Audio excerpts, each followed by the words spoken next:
Magandang araw, bagong Pilipinas. Narito ang Police News Express sa oras na ito.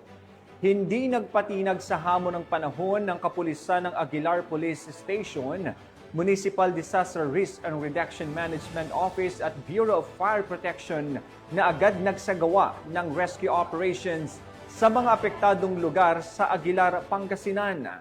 Narito ang detalye ng report mula kay Police Master Sergeant Robert Abella Jr.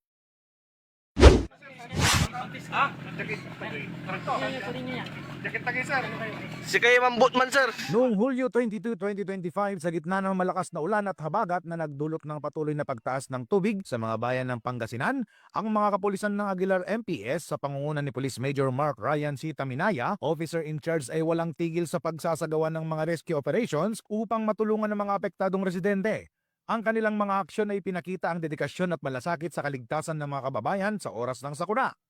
Tumulong ang mga tauhan ng MDRRMO Aguilar at BFP Aguilar sa mabilis na paglikas ng mga residente mula sa mga apektadong lugar, lalo na ang mga bata, senior citizens at may mga kapansanan. Ayon sa mga ulat, kabilang sa mga inilikas sa mga residente mula sa Purok 6, San Jose Aguilar, na labis na apektado ng mabilis na pag-apaw ng tubig. Sa kabila ng matinding sitwasyon, nagpatuloy ang mga ahensya sa pagtulong upang tiyakin ang kaligtasan ng mga residente.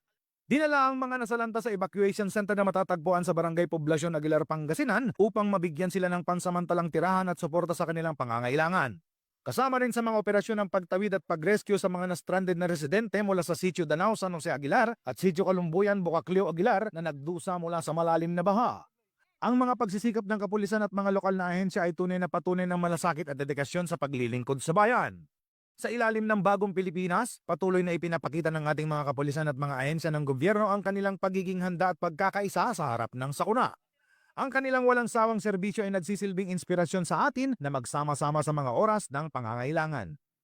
Mula dito sa Ilocos Region, ako po ang inyong PNN correspondent, Police Master Sergeant Robert Abella Jr., alagad ng batas, tagataguyod ng Balitang Pulis. Maraming salamat, Police Master Sergeant Abella Jr. At para sa iba pang napapanahong balitang pampulisya, laging tumutok sa Police News Network, alagad ng batas, tagataguyod ng Balitang Pulis. Ako po si Police Captain Nomer Macaraig para sa Police News Express.